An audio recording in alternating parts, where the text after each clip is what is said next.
Hello everyone, कैसे हैं आप सभी। आज की वीडियो में हम चैप्टर करेंगे इश्यू ऑफ डिबेंचर, जो कि हमने प्रीवियस पार्ट में किया था, जिसमें हमने कुछ बेसिक चीज़ें की थी।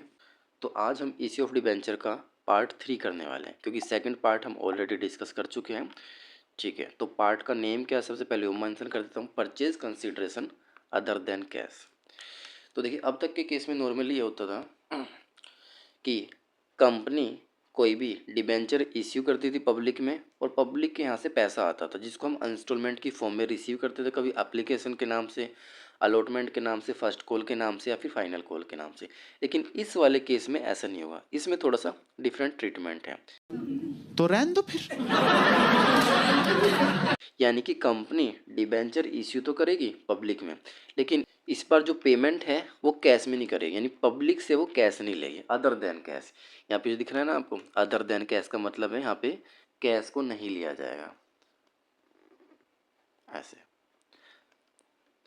अदर देन कैश का मतलब है कि अगर पब्लिक से या फिर किसी भी दूसरी कंपनी से इन्होंने कोई बिल्डिंग परचेज़ की है या फिर कोई असेट्स परचेज़ किए हैं, तो उस असेट्स परचेज़ करने के बदले ये क्या करेंगे, कंसिडरेशन का मतलब यहाँ पर बेसिकली डिबेंचर की बात है कि जो बदले में देंगे ना, वे बदले में क्या देंगे, वे बेसिकली यहाँ पर डिबेंचर की बात कर रहे हैं कि हम जो है बदले में कुछ भी देंगे लेकिन कैश नहीं लेंगे। और यहाँ पर कंपनी डिबेंचर देगी, ऐसा एक्चुअली मीनिंग नहीं है कंसीडरेशन का डिबेंचर, लेकिन ये सेंस बनाता है कि कंपनी अदर देन कैश लेगी पब्लिक से और बदले में उसको डिबेंचर देगी। ये यहाँ पे सेंस बनता है। ठीक है, तो अब आते हैं मेन हमारे पॉइंट पे। तो क्वेश्चन देखिए क्या कहता है, जैसे जैसे क्वेश्चन में क्वेरी आएगी मैं जो है साथ के साथ कॉन्सेप्ट लेकर चलता रहूँगा। तो क्वेश्चन ये कहता है कि Joy limited company boat a building for 9 lakhs and the consideration was paid by the issuing 10% debenture of the normal face value 100 each at discount of 10%। Give journal entry.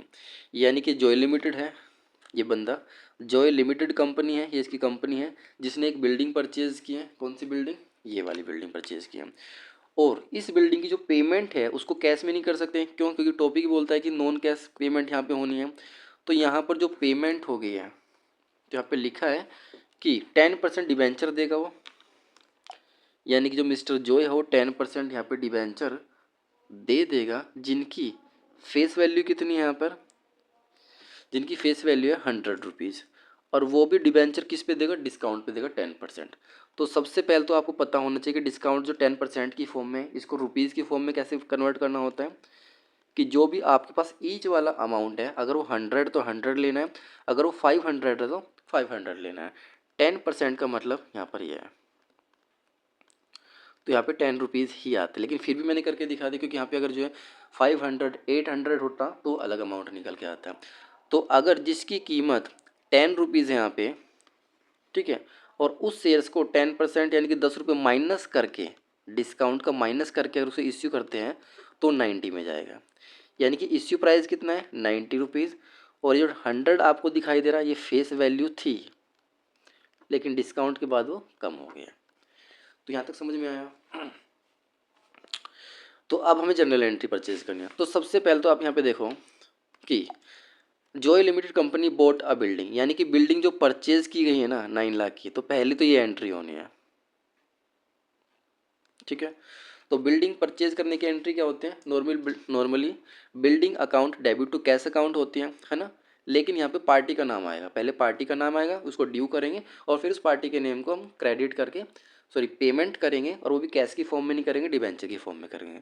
तो पहली एंट्री होगी building account debit, और building account हमारी क्या है, building हमारी assets होती है। और जब भी बिजनेस के अंदर असेट्स बढ़ती है, चाहे वो कैश की फॉर्म में है, चाहे वो चेक की फॉर्म में और चाहे बिल्डिंग की फॉर्म में, तो हम उसको हमेशा डेबिट करते हैं। तो ये रीज़न समझ में आया। और क्रेडिट द गिवर, हमने किससे परचेज़ किए हैं, क्रेडिट में परचेज़ किया, तो वेंडर से परचेज़ किया। तो ये एंट्री यहाँ पे बनेगी कि हमने बिल्डिंग परचेज़ की और वेंडर से किया, तो building account debit to vendor account. 9 lakh की हमने उस असेट्स को परचेज़ किया बिल्डिंग का, तो 9 लाख से आप जो है अमाउंट डाल दोगे। इसके बाद सेकंड है and the consideration was paid, और उसके बदले में, कंसिडरेशन का मतलब है बदले में जो हमने पे किया 10% डिबेंचर आ गया ना, इसलिए मैंने यहाँ पे कंसिडरेशन की जगह डिबेंचर लिखा था कि बदले में हम जो कैश की फॉर्म में पेमेंट ना करते हो उसको डिबेंचर की पेमेंट करते हैं। तो consideration was paid by issuing 10% debenture of the normal face value 100 each and the discount of 10%। अब देखिए यहाँ पर हमें पेमेंट कितनी करनी है, 9 लाख की करनी है। और वो भी 10% का डिस्काउंट है। तो सबसे पहले हमें यहाँ पे निकालना होगा कि नंबर ऑफ इश्यू। अब हमें नहीं पता कि 9 लाख की पेमेंट करने में हमारे नंबर्स ऑफ डिबेंचर इश्यूड कितने लगे हैं। तो सबसे पहले यहाँ पे आ जाएगा आपका फेस वैल्यू, सॉरी यहाँ पे आपने लेना परचेज कंसिडरेशन।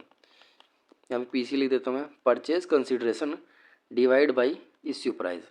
अगर वो इश्यू प्राइस डिस्काउंट पे है तो डिस्काउंट भी आपने यहाँ पे लेना है। तो परचेज कंसिडरेशन का मतलब है कि जितनी हमने फाइनल पेमेंट करनी है, हमने करनी है 9 लाख की पेमेंट। क्यों? क्योंकि हमने 9 लाख की असेट्स परचेज की है, ठीक है। और इसको यहाँ पे ध्यान से रखें, इश्यू प्राइस हमने कितने पे किया है, पहले यहाँ पे देखिए फेस वैल्यू थी 100 रुपीज़ की,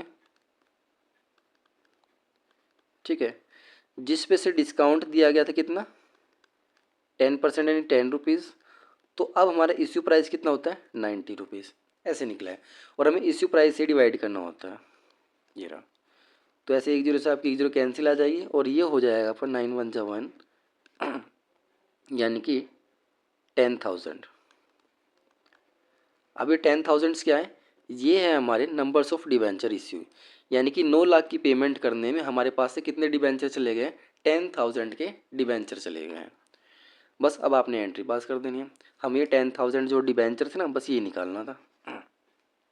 अब देखिए वेंडर को पेमेंट करनी है, एक्स को पेमेंट करनी है, फिर वाई को पेमेंट करनी है, जिसको भी पेमेंट करनी हो तो उसको आपने क्या कर देना है, डेबिट कर देना है, क्योंकि डेबिट द रिसीवर, वो पेमेंट को रिसीव करने वाला है, ठीक है। और डिस्काउंट पे क्या है, क्योंकि 10 रुपये का हमने डिस्काउंट दिया है तो उसको डेबिट करना होता है। क्यों? क्योंकि डिस्काउंट फर्म के लिए लॉस होता है भाई। अगर आपने जो 100 रुपीज़ की चीज़ जो है 90 रुपये में सेल कर दी तो आपको 10 रुपीज़ का लॉस हो गया ना, जो कि कभी आने वाला नहीं है आपके पास, तो उसको डेबिट करना होता है। पहले एंट्री समझेंगे, बाद में अमाउंट पे आएंगे। इसके बाद ये पूरा एक अकाउंट है, discount on issue of debenture account. ये पूरा एक ही अकाउंट है, इसको अलग अलग में समझना कि एक बार ये डेबिट हुआ, एक बार ये एक ही अकाउंट है। और इसके बाद है 10% डिबेंचर अकाउंट, ठीक है। अब बात कर लेते हैं अमाउंट की। अब क्योंकि हमने 10,000 की यहाँ पे देखो, इसके सामने तो 9 लाख आप एज इट इज़ लिख दो। क्यों? क्योंकि डिबेंचर जो वेंडर को पेमेंट करनी हो तो 9 लाख की होनी ही होनी है। क्यों? क्योंकि हमने जो बिल्डिंग खरीदी है उससे, ये वाली बिल्डिंग जो हमने खरीदी है, इसकी कीमत कितनी है, इसकी है 9 लाख,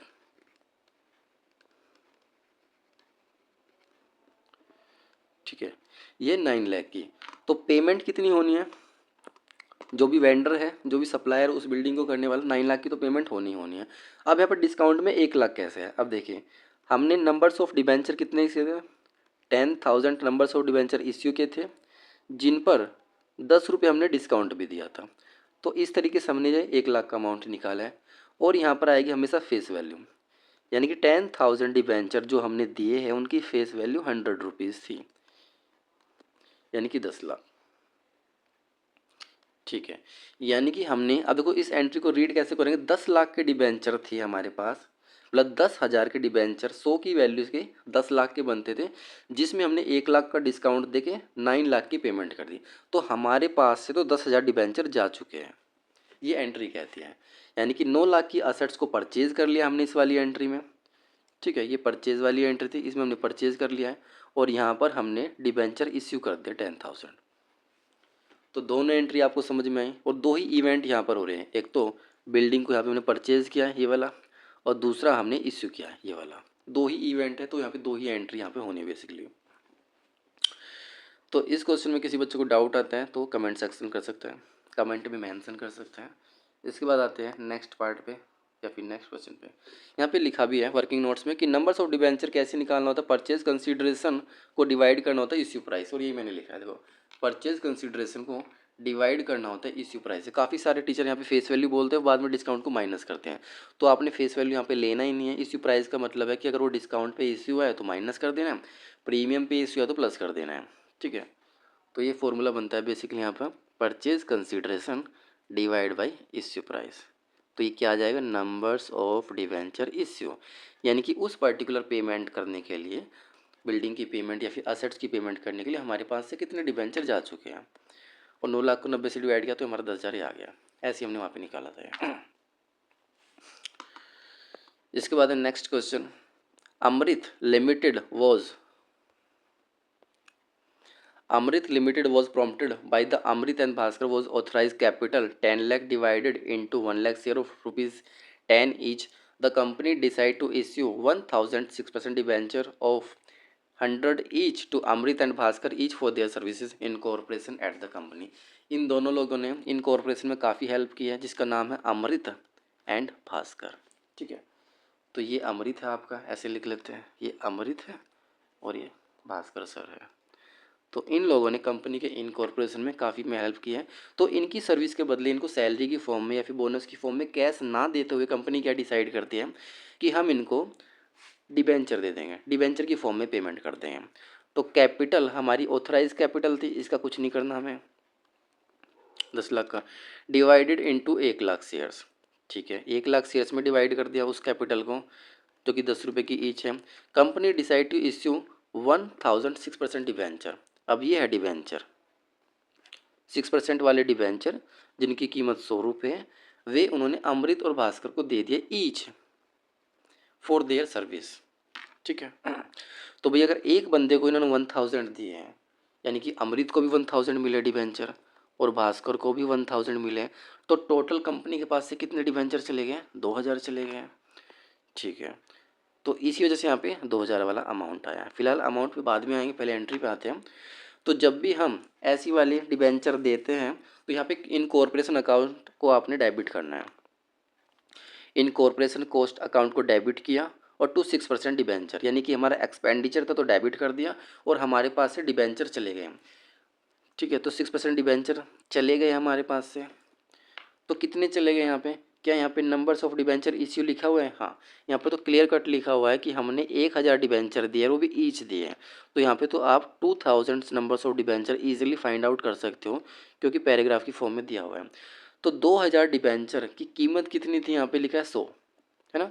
तो आप 2000 को मल्टीप्लाई कर दोगे 100 से और ये आ जाएगी 2 लाख का अमाउंट। यानी कि इन कॉरपोरेशन की जो सर्विस है वो कितनी बनती थी? इनको 2 लाख का अमाउंट देना चाहिए था, चाहे वो सर्विस का है, चाहे वो सैलरी का है, चाहे बोनस का। लेकिन हमने 2000 के डिबेंचर दे दिए, जिनकी एक डिबेंचर की कीमत 100 रुपये थी। तो इस तरीके से इनको 2 लाख की पेमेंट हो गई। यहाँ पर कभी कहीं भी नहीं लिखा हुआ कि उनकी पेमेंट कितनी बनती है या फिर उनकी सैलरी, सर्विस के रिगार्डिंग उनका कितना अमाउंट था। बस बोल दिया कि 1000 का डिबेंचर दे दिया दोनों को और जिनकी कीमत थी 100। तो इस तरीके से हमने फाइंड आउट कर लिया कि उनकी 2 लाख की यहाँ पे पेमेंट हुई है। और इंडिविजुअली बात करते हैं 1 लाख इसके, 1 लाख इसके, लेकिन फर्म के पॉइंट ऑफ व्यू से हमने दोनों को 2 लाख एक्सपेंडिचर एक बार में डेबिट कर दिया है। इसके बाद नेक्स्ट देखिए, रिलायंस लिमिटेड परचेज मशीनरी। मान लेते हैं रिलायंस है,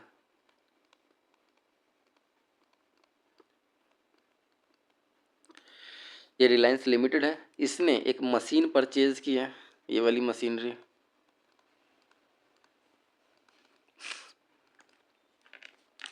ठीक है, ठीक है, परचेज किया है, costing 1,35,000। It was agreed that purchase consideration be paid by issue 9% debenture of 100 each, assume debenture have been issued. अब यहाँ पे कुछ केसेस हैं, यानी कि हमने 1,35,000 की जो ये मशीन परचेज की है, जिसकी कॉस्ट है, तो इसके बदले में हमने परचेज कंसिडरेशन के बदले में हमने यहाँ पे डिबेंचर इश्यू किए। कौन से? 9% वाले डिबेंचर।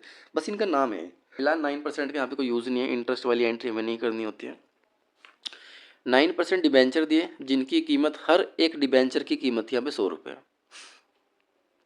तो अब यहाँ पे लिखा है कि अगर हमने पार पे, पार का मतलब होता है 100 का डिबेंचर 100 पर ही हमने दे दिया। अगर पार का केस होता है तो आपने एंट्री करनी है, एक तो परचेज की एंट्री हो जाएगी यहाँ पे, ठीक है, एक तो यहाँ पे परचेज की एंट्री हो जाएगी और दूसरा जो हमने यहाँ पे डिबेंचर इश्यू किए इसकी एंट्री हो जाएगी 9% डिबेंचर की। ठीक है, तो एक एंट्री परचेज की हो जाएगी और दूसरी एंट्री यहाँ पर इश्यू हो जाएगी। इसके बाद यहाँ पर कोई भी इवेंट नहीं दिख रहा है। पार का केस है, तो पार का केस बड़ा ही सिंपल सा है कि 1,35,000 दिन थे। अब देखिए, सबसे पहले एंट्री डालनी है आपकी machinery account debit to vendor, ये परचेज करने की एंट्री है। 1,35,000 से हमने उस गुड्स को परचेज किया है, उस मशीन को परचेज किया है और पेमेंट हमें यहाँ पे करनी है 1,35,000। तो अमाउंट तो यहाँ पे मेंशन है, ठीक है, लेकिन फिर भी अगर आप निकालना चाहते हो कि नंबर्स ऑफ डिबेंचर कितने गए, 1,35,000 की पेमेंट करने के लिए आपके पास से कितना डिबेंचर गए हैं, तो आपने क्या करना है यहाँ पे पीसी परचेज कंसीडरेशन लिखना है 1,35,000 और डिवाइड कर देना उसको इश्यू प्राइस से, जो कि हमारा कितना 100 है। तो 100 से 100 और यहाँ पर आ जाएगा 1350, यानी कि हमने 1350 नंबर्स ऑफ डिबेंचर इश्यू कर दिए हैं इस पेमेंट को करने के लिए। किसको? 1,35,000 की पेमेंट के लिए। Vendor account debit to debenture, ये पेमेंट की एंट्री हो जाएगी, यानी कि इश्यू कर दिया है, और यहाँ पे परचेज करने की एंट्री हो जाएगी। तो पार का केस तो सिंपल सा, 1,35,000 से परचेज किया, 1,35,000 की पेमेंट ही होनी है, कॉमन इसमें बात। और देखो तरीका भी है ये जो हमने यहाँ पे यूज़ किया है, ये वाला सेम ही है। अब केस यहाँ पे सेकंड कहता है कि अगर डिस्काउंट, अगर हमने 10% का डिस्काउंट दिया, सबसे पहले 10% को आपको रुपीज़ में कन्वर्ट करोगे तो 10 रुपीज़ का ही आएगा डिस्काउंट, ठीक है। और डिस्काउंट का मतलब है कि 100 रुपये की चीज़ आपने 10 रुपये माइनस करके 90 में दे दी, यानी जो 100 वाले डिबेंचर थे उनको आपने 10% के डिस्काउंट पे बेच दिया, 10% के डिस्काउंट पे पेमेंट कर दी उस मशीन के बिहाफ में। तो अब यहाँ पर पहली एंट्री तो सेम ही रहेगी, मशीनरी टू वेंडर 1,35,000, देखो मशीनरी टू वेंडर 1,35,000, एंट्री तो बिल्कुल सेम है ये वाली फर्स्ट वाली। अब सेकंड वाली एंट्री में वेंडर को पेमेंट करनी है तो वेंडर अकाउंट डेबिट, और डिबेंचर के थ्रू करनी है तो डिबेंचर को क्रेडिट करेंगे। अब बीच में यहाँ पर आ जाएगा ये डिस्काउंट, जो कि हमारा लॉस होता है। Discount on issue of debenture का मतलब है कि जो 10 रुपये का लॉस हुआ है उसने आपने डेबिट करना है। अब इस केस में आप निकालोगे नंबर्स ऑफ डिबेंचर इश्यू कितने गए हैं। अब काफ़ी सारे बच्चे बोलेंगे पहले मैं निकाल तो लिया, 1,35,000 की थी, नहीं, 1,35,000 की पेमेंट करने के लिए हमने 100 फेस वैल्यू पे शेयर बेचा था तो 1,350 डिबेंचर गए थे। अब यहाँ पर डिस्काउंट पे बेचा है तो यहाँ पे डिस्काउंट के केस में डिबेंचर की जो स्ट्रेंथ है नंबर्स वो अलग आएंगे। परचेज कंसिडरेशन कितना है आपका, पीसी 1,35,000, और आपका इश्यू प्राइस कितना है 90, यहाँ पर चेंज आ जाएगा। ऊपर तो सेम ही है कि 1,35,000 पहले भी सेम ही था और अभी भी सेम है, अब यहाँ पर आ जाएगा पर 90। तो जैसे ही आप 90 से इसको डिवाइड करोगे तो आपके पास आ जाएगा 1,500, तो आपके पास 1,500 आ जाएगा। 1,500 क्या है, ये 1,500 वही नंबर्स ऑफ डिबेंचर इश्यू है जो कि हमारे खर्च हो गया किस पेमेंट को करने में, 1,35,000। क्यों, क्योंकि हमने यहाँ पे 10% का डिस्काउंट दिया। तो डिस्काउंट को आपने डेबिट करना है, क्यों, क्योंकि ये हमारा लॉस होता है। वेंडर को डेबिट करना है, वेंडर रिसीवर है, जिस भी बंदे को पेमेंट करना होता है उसको डेबिट करते हैं। और जिस भी फॉर्म में, अगर हमने कैश की फॉर्म में पेमेंट किया तो 2 कैश आ जाता, चेक की फॉर्म में पेमेंट किया तो 2 बैंक आ जाता, और डिबेंचर की फॉर्म में पेमेंट किया तो 2 9% डिबेंचर आ जाएगा। तो ये समझ में आया आपका। अब जैसे यहाँ पे तो फेस वैल्यू है 1,500 के डिबेंचर को अगर इनकी फेस वैल्यू से मल्टीप्लाई करोगे तो ये आ जाएगा 15 लाख, सॉरी 1,50,000। तो ये अमाउंट कैसे आया, समझ में आया आपको। वेंडर को पेमेंट कितनी करनी है, 1,35,000 की करनी है भाई। जब हमने उससे गुड्स परचेज़ किए 1,35,000 की, कोई मशीन परचेज़ किए हैं और कोई डिस्काउंट नहीं, कोई प्रीमियम नहीं, तो हम उसकी पेमेंट कितने में करेंगे, ऑब्वियसली 1,35,000 में करेंगे। तो ये सेम अमाउंट उठकर यहाँ पर एज इट इज़ आ जाएगा, ये वाला यहाँ पर आ गया। अब डिस्काउंट का अमाउंट निकालने के लिए सिंपल सा आपने क्या करना है, 1,500 के जो डिबेंचर बेचे हैं कंपनी ने, ठीक है, उनको आपने उस डिस्काउंट के अमाउंट से मल्टीप्लाई कर देना जो कि 10 रुपीज़ है। तो ये आ जाएगा 15,000। 10 रुपीज़ कहाँ से, ये गिवन है और हमने निकाला भी था यहाँ पे सेकंड वाले केस में। ये रहा कि 10% का जो डिस्काउंट था परसेंटेज के फॉर्म में हमने पहले 10 रुपीज़ में कन्वर्ट किया, फिर डिस्काउंट को माइनस करना होता है, तो ये आपका इश्यू प्राइस आया निकल के 90 रुपीज़। नेक्स्ट, बस 2 ही केस थे यहाँ पे। अगर प्रीमियम का भी यहाँ पे केस डालते हैं तो जैसे डिस्काउंट को माइनस किया आपने यहाँ पे प्लस कर देते हैं, जैसे 10 रुपये का मान लेते हैं तो इश्यू प्राइस आपका हो जाता है 110 रुपये यहाँ पे। और नंबर्स ऑफ डिबेंचर कैलकुलेट करते टाइम जैसे यहाँ पे डिस्काउंट को माइनस करने के बाद डिवाइड किया है 90 से, प्रीमियम के केस में 100 में 10 को प्लस करने के बाद डिवाइड करते हैं, यानी 110 से डिवाइड करते हैं और नंबर्स ऑफ डिबेंचर आ जाता। और जैसे डिबेंचर को हमने एंट्री में डेबिट किया है यहाँ पे, प्रीमियम को हमने सिक्योरिटी प्रीमियम अकाउंट के नाम से क्रेडिट कर देना होता है। बस इतना से यहाँ पे चेंजेस है। इसके बाद आते हैं नेक्स्ट वाले क्वेश्चन पे। रोमी लिमिटेड एक्वायर, मान लेते हैं ये रोमी लिमिटेड है। रोमी लिमिटेड एक्वायर्स असेट्स, उसने एक असेट्स परचेज किए 20 लाख की, ये वाली असेट्स मान लेते हैं जो भी इसका नाम है 20 लाख की ये असेट्स है। And took over the creditors of 2 lakhs from Kapil enterprise, और साथ में 2 क्रेडिटर्स भी मिले उसको, सॉरी क्रेडिटर्स की वैल्यू 2 लाख है और ये किससे खरीदा है, कपिल एंटरप्राइज से। यानी कि रोमी लिमिटेड ने, यानी कि इस बंदे ने किसी और कपिल एंटरप्राइज नाम की कोई एक दूसरी फर्म है उससे परचेज किया 2 चीज़ें, एक तो असेट्स परचेज किए ये लिखा है यहाँ पे, और दूसरा उसने क्रेडिटर भी आया उसके साथ असेट्स के साथ 2 लाख के। रोमी लिमिटेड इश्यू, अब इसकी जो पेमेंट करनी है उसने 8% डिबेंचर दे दिए हैं, क्योंकि कैश की फॉर्म में पेमेंट नहीं कर सकते, टॉपिक हमारा अदर देन कैश का है। और उनकी कीमत कितनी है, 100 रुपीज़ है हर एक डिबेंचर की, और वो भी डिस्काउंट पे इश्यू कर दिया है 10% पे। 10% का मतलब 10 रुपये, और 100 से जैसे ही तो उसको माइनस करो तो इश्यू प्राइस निकल के आएगा आपका 90 रुपीज़ एज परचेज कंसिडरेशन। इसकी सिंपल सी एंट्री करनी है। सबसे पहली तो होगी यहाँ पे परचेज की एंट्री, ये जो एक्वायर्ड है यानी परचेज की है। चलिए भाई, जब बिजनेस के अंदर असेट्स आती है तो डेबिट करते हैं, क्रेडिटर्स आया तो उसको क्रेडिट कर देंगे। यही एक रीज़न है कि यहाँ पे इस वाली एंट्री में हमने यहाँ पे क्या किया, क्रेडिट किया है। ठीक है, अच्छा जी। 20 लाख की असेट्स थी, 2 लाख के क्रेडिटर्स थे, देखिए यहाँ पे लिखा भी है 20 लाख की यहाँ पे असेट्स थी, 2 लाख के क्रेडिटर थे। अब यहाँ पे ये नहीं बताया गया कि हमें अल्टीमेटली पेमेंट कितनी करनी है कपिल एंटरप्राइज को। वो हम इजीली फाइंड आउट कर सकते हैं कि भाई 20 लाख की असेट्स में से, प्रॉपर्टी में से अगर जो 2 लाख की पेमेंट कर देंगे तो भी तो हमारे पास कितना अमाउंट बचता है, 18 लाख बचता है। या फिर 20 लाख अगर डेबिट हो रहा है, 2 लाख क्रेडिट हो रहा है, यानी कि 18 लाख से यहाँ पे और भी ज़्यादा क्रेडिट होना चाहिए, तभी जाके टैली होगा अमाउंट, है ना।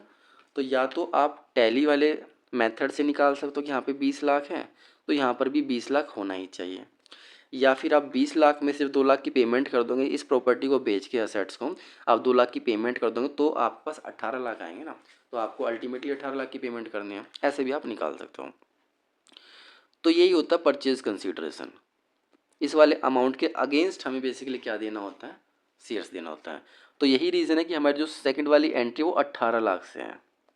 समझ में आया कि जो हमने 18 लाख का अमाउंट ड्यू बनता है उसके अगेंस्ट हमें डिबेंचर की पेमेंट करनी है। किस पार्टी को करनी है, कपिल एंटरप्राइज को करनी है, तो उसको डेबिट कर दो। क्यों डेबिट, द रिसीवर, जिसको पेमेंट मिलनी होती है उसको डेबिट करना होता है। और यहाँ पे 10% का डिस्काउंट है, केस में डिस्काउंट है तो डिस्काउंट को भी डेबिट कर दो आप।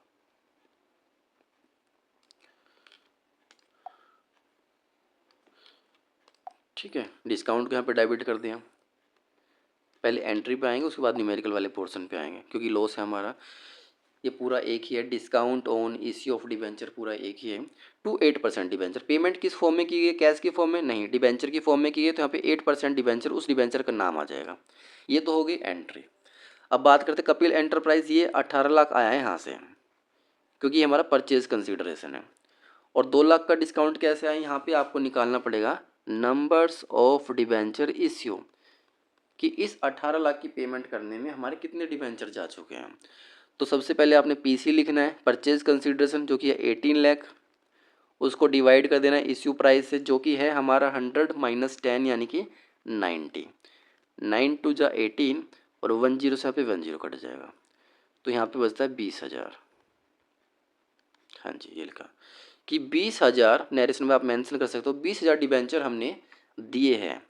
अब देखिए 20,000 को जैसे ही आप मल्टीप्लाई करोगे इसकी फेस वैल्यू से, जो कि 100 है, तो ये 20 लाख आ जाएगा। और 20,000 का अगर आपने डिस्काउंट निकालना है एक डिबेंचर पे, अगर हमने 10 रुपीज़ का डिस्काउंट दिया तो 20,000 डिबेंचर पे कितना दिया है, 2 लाख का, और ये हमारा है 18 लाख की पेमेंट। तो इस तरीके से आपने बेसिकली यहाँ पे नंबर्स ऑफ डिबेंचर इश्यू निकालना होता है। सिंपल सा फॉर्मूला, परचेज कंसीडरेशन को डिवाइड कर देना है इश्यू प्राइस से। परचेज कंसीडरेशन वो अमाउंट होता है जो असेट्स में से लाइबिलिटी को माइनस करने के बाद आपका ड्यू बनता है।